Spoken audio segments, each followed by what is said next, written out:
네, 안녕하세요. 잘 지내셨죠? 자, 이제 우리 다문화 상담 보강과 또 마무리를 해야 되니까 어, 수업을 하도록 하겠습니다. 오늘은 다문화 사회의 현황 위에 대해서 먼저 살펴볼 텐데요. 사실 이게 다 했던 수업이지만 그래도 정리한다고 생각하시고 따라와 주시면 감사하겠습니다. 자, 학습 목표 우리나라 다문화 사회 현황과 특징을 설명할 수 있다. 다문화 사회의 등장 배경을 설명할 수 있다. 우리나라 다문화 사회의 통계적 현황과 특성, 그리고 다문화 사회 등장 배경이 이해가 되겠습니다. 자, 다문화 사회 현황. 다문화 사회라고 할 때 다문화 사회의 여러분 다문화 사회의 그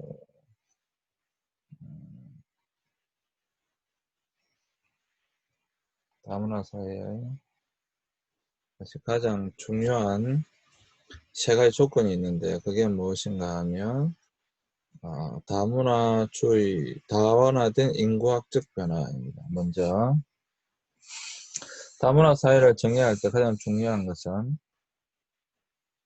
인구가 외국 태생의 인구가 얼마 정도 되느냐라고 하는 것인데 일단 기본적으로 3%, 5%까지 그러니까 기본적으로 전체 인구의 2%가 넘었을 때는 일단 그는 다문화 사회라고 합니다. 2% 넘으면 다문화 사회라고 합니다. 그러니까 2% 우리나라 4,500만이랑 90만 명이죠. 이미 너무 오래됐습니다. 그렇기 때문에 우리는 이미 다문화 사회다라고 보는 것이고요. 그리고 인종이나 민족이나 국적에 따른 차별과 배제가 없는 정부 정책이 있어야 돼요. 사람만 그렇게 있는다고 해서 되는 것은 아니고 여기에 정부 정책이 함께 가주어야 합니다. 그 다음에 사회문화적 다양성을 가치 있게 여기고 존중하는 사회적 이념입니다. 그래서 지금 우리가 하려고 하는 것은 어떻게 하면 사회문화적 다양성을 가치 있게 여기고 존중하는 사회적 이념을 만들 것인가에 대한 논의이기도 합니다. 그래서 다문화 상담이라고 했을 때 이 다문화 상담이 제대로 되어지려면 물론 전문적 상담사가 상담을 잘해주는 것도 중요하지만 사회의 인식 변화가 무엇보다도 중요합니다. 그것이 없이는 사실 성공할 수가 없죠. 그래서 그러한 인식의 변화도 함께 사실 가져야 한다. 상담에도 일반 상담에도 그 의존형 그 중독이나 그러한 것들은 그 사람만 상담한다고 되는 것이 아니라 그 주위에 있는 환경도 바꿔줘야 됩니다. 그래서 아예 대표적인 알코올 중독이다. 알코올 중독은 그 사람만 상담한다고 해결되지 않습니다. 가족도 반드시 함께 상담을 해야 됩니다. 이와 같이 다문화도 사실 다문화도 그 사람만 상담한다고 해결되는 것이 아니라 본래의 원인이 있을 거 아니에요. 당연히 그렇죠.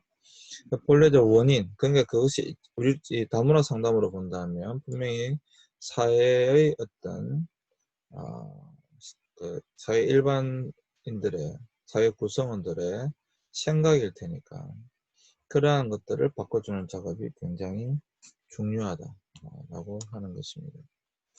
자, 다문화 사회화 현상에서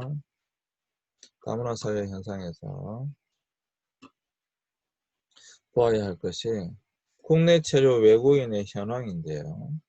2017년 5월 200만 넘었고 2018년 7월 230만 가까이 230만이면 우리가 5천만이라고 하더라도 이미 4%가 넘었네요.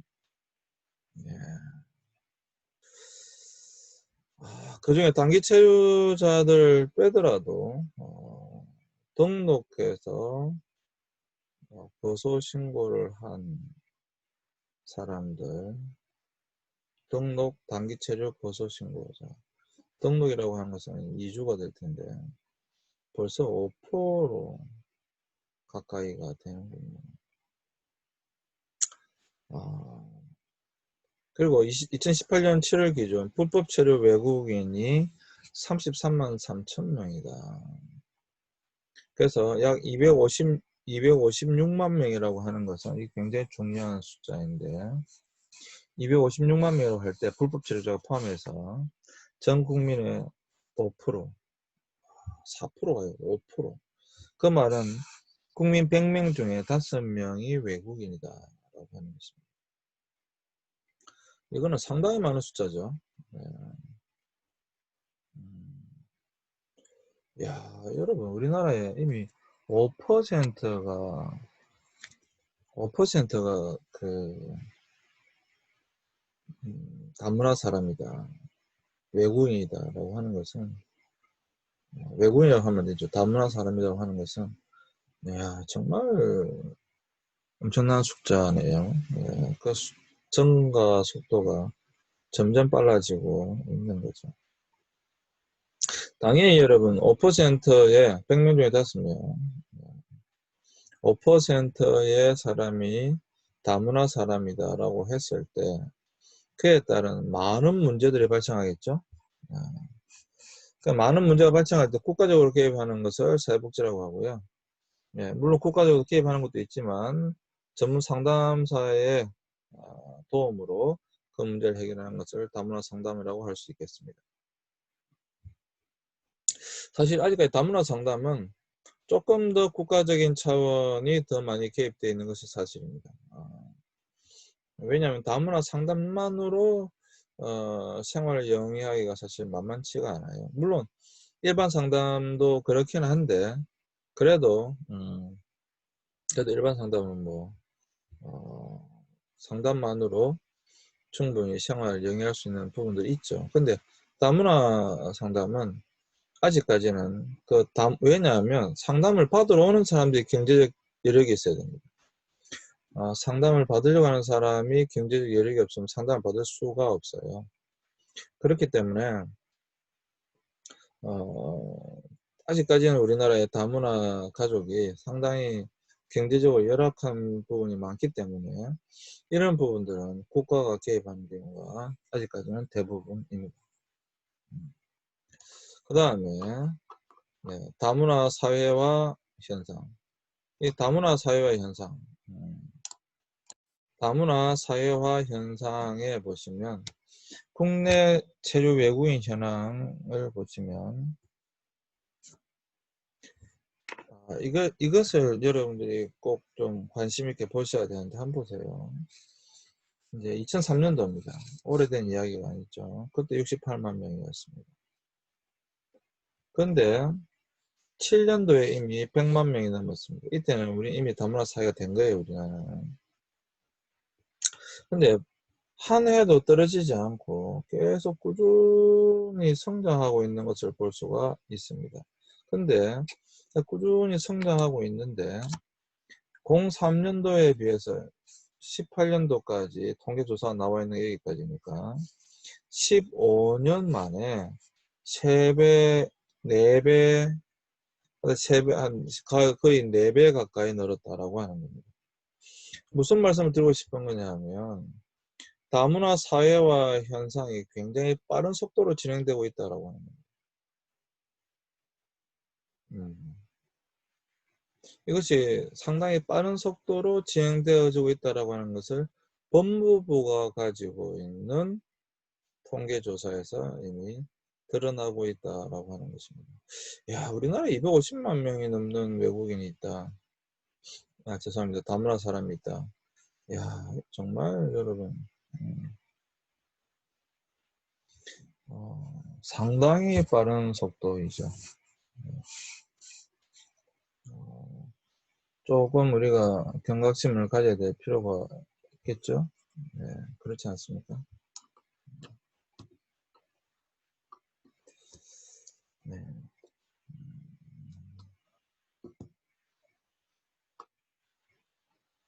예, 지금까지 14년 사이에 3.7배, 거의 4배 가까이 증가한 추세다라고 하는 것이고요. 그 이제 여러분 보시면 또 보시면 다문화 사회 현황에서 연도별 난민의 현황이 나와 있습니다. 난민. 난민. 근데 여기 보시면 난민 신청자가 4만 명이고요. 11년에서 16년도에 급격하게 증가한 것을 볼 수가 있습니다. 물론 여러 가지 요인이 있을 것입니다. 근데 2017년도 한 해에 10,000명이나 했어요. 호호.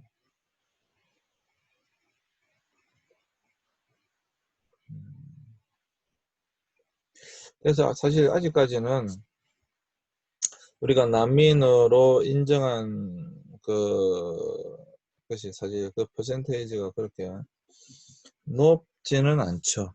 높지는 않은데 여기 보시면 이게 이제 사실 또 문제가 되기도 하죠. 47명 이런 식으로. 총 인정한 숫자가 839명. 인도적으로 체류를 이제 허가해 준 게 1,540명.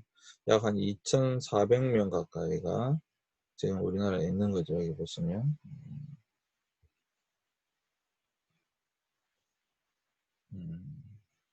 사실 이게 지금 또 굉장히 논란이 되어지고 있습니다.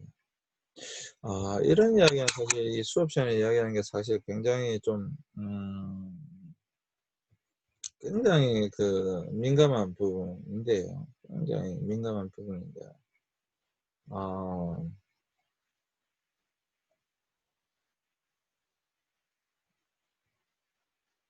음, 좀 그냥 여러분들이 이 부분 이해를 하시고 들어주세요. 또 이 수업을 듣는 외국 유학생들도 있기 때문에 사실 제가 좀 말씀드리기가 조금 조심스럽게, 제가 조심스럽게 말씀드리는 부분이에요. 이 난민의 인정이, 난민을 인정하는 것이 대부분이 왜 되느냐, 안 되느냐에 대부분이 무슬림이에요, 무슬림. 네. 그래서 이 무슬림들이, 지금 시리아 난민, 우리가 뭐 잘 알고 있는 시리아 난민도 있고요. 그다음에 이 무슬림들이, 지금 우리나라에, 굉장히 많이 들어오고 있습니다. 그냥 난민이 아니더라도 그냥 일반 그 다문화 사람으로도 우리나라에 무슬림들이 굉장히 많이 들어오고 있습니다. 여러분, 우리나라에서 가장 빠르게 성장하고 있는 종교가 이슬람교예요. 뭐 기독교도 불교도 뭐 어떤 종교도 아닌 우리나라에서 가장 빠르게 성장하고 있는 종교는 이슬람교입니다. 말을 바꾸면 우리나라에 무슬림들이 굉장히 지금 많이 들어오고 있다. 무슬림이란 이슬람 종교를 가진 사람을 무슬림이라고 하는데 이 무슬림들이 굉장히 많이 들어오고 있습니다. 그러다 보니까 우리나라에서 가장 빠르게 성장하고 있는 종교도 이슬람교입니다. 근데 이제 왜 그러면 이렇게 이 무슬림들에 대해서 이제 합법적으로 들어오는 건 막을 수 있는 방법이 없으니까 그냥 뭐 그렇게 갈 수밖에 없고요. 이렇게 이제 난민으로 들어오거나 불법 체류, 이슬람교 무슬림들도 불법으로 더 잘 들어오지 않습니다. 어쩌면 이렇게 난민으로 들어올 때 이런 것들 왜 이렇게 불인정한 비율이 훨씬 높잖아요. 여기 보시면 불인정한 비율이 훨씬 높잖아요. 또한 이것 때문에 국제사회로부터 또 국제적인 큰 문제는 아니지만 지금 뭐 코로나 때문에 이러나 저러나 뭐 어떤 것도 문제가 뭐 하지 않지만 어쨌거나 그래도 작년만 하더라도 국제적으로 이것이 사실 이슈가 되기도 했죠. 우리나라가 무슬림들을 지금 난민 신청했을 때 받아들이는 것이, 그래서 제주 난민이잖아요. 그렇게 많지 않아요. 여러 가지 이유가 있습니다. 여러 가지 이유가 있습니다. 아직까지도 뭐 그 이유까지 설명하면 조금 그래도 어떤 문제가 될 수 있기 때문에 제가 그 정도 하고 갈 텐데요. 하여튼 무슬림들이 들어오는 것을 그냥 그렇게 편하게 받아들이는 상황은 아니다. 뭐 이 정도 하겠습니다. 네. 상당히 제가 조심스러워서 이 정도 이야기하겠습니다. 음. 그래서 사실 난민 문제는 다문화 문제도 사실 작은 문제가 아니지만 난민 문제는 더더군다나 네, 작은 문제가 아닙니다. 한번 여러분들 한번 생각해 보시죠. 왜 우리나라에 이렇게 무슬림들이 많이 들어올까요? 물론 그것도 여러 가지 이유가 있습니다만 왜 이렇게 우리나라에 무슬림들이 몰려오고 있을까요?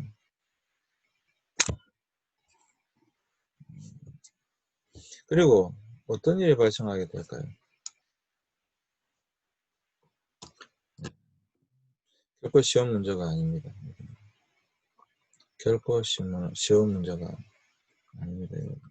자, 다문화 사회 현황에서 한국 외국인 주민 현황에 여기 보시면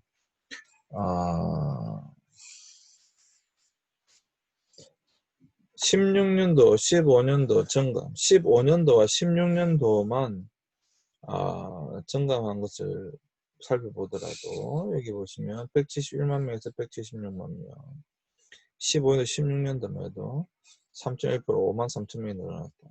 남녀 비율이 나와 있고요. 남자가 그래도 좀 많이 들어와 있네요. 근로자가 역시 제일 많습니다. 그렇죠? 근로자가 역시 제일 많습니다.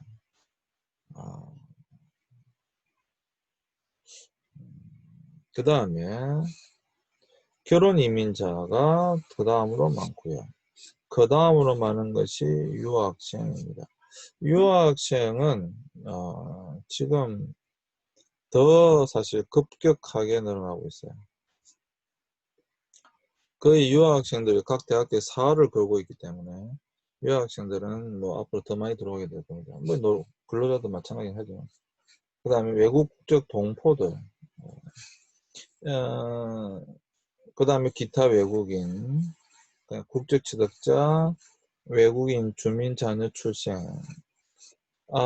외국인 주민 자녀 출생이라고 하는 이것을 보시면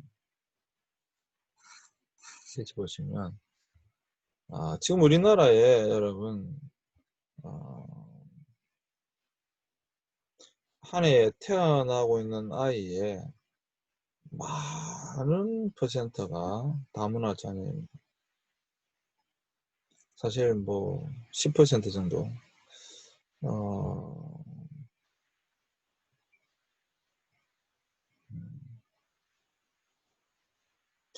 나중에 나오겠지만 우리나라의 가장 큰 문제 인구 문제이기 때문에 우리는 지금 다문화 사회로 갈 수밖에 없어요. 왜냐하면 다문화 가정이 자녀를 낳아주지 않으면 정말 안 그래도 지금 어려운데 훨씬 더 어려워질 수밖에 없습니다. 그래서 우리는 지금 더더군다나 이 인구 정책을 위해서라도 어떻게 보면 다문화 사회로 갈 수밖에 없습니다. 사실 왜 우리가 여러분 다문화 사회로 가겠어요? 가장 큰 문제가 경제적인 부분이거든요. 경제적인 부분이니까 그 경제적인 지금 여러 가지 많은 부분들을 사실 다문화 사람들이 채워주고 있는 부분이에요. 예. 그렇기 때문에 다문화 사회로 가는 것을 사실 막을 수가 없습니다. 지금 이번에 코로나 때문에도 그 다문화 노동자들이 각자 나라에 돌아가는 바람에 벌써 뭐 우리나라 일손이 없어가지고 굉장히 심각한 일이 나타났죠 벌써. 그래서 여러분 이건 사실 뭐 막을 수 있는 방법이 없습니다. 이제 계속 가는 수밖에 없어요. 그럼 계속 가려면 아까 말 5% 정도가 다문화 사람이라고 한다면, 그렇다고 한다면 어떻게 하면 문제를 최소화시키면서 그 사람들을 한국 사람과 함께 잘 살아갈 수 있도록 만들 것인가? 그리고 그 사람들의 문제를 어떻게 하면 잘 해결해 줄 것인가? 굉장히 많은 논의와 그런 것이 필요할 수밖에 없습니다. 그렇기 때문에 우리는 다문화 사회로 갈 수밖에 없다라고 하는 것이죠. 네. 조금만 더 볼까요? 예. 한국 외국인 주민 현황에서 연도별 증가 추이가 이렇게 나와 있습니다. 계속해서 증가해가는 그런 상황을 볼 수가 있습니다. 네. 자, 여기까지 하고요. 잠시 쉬었다가 2교시 하도록 하겠습니다.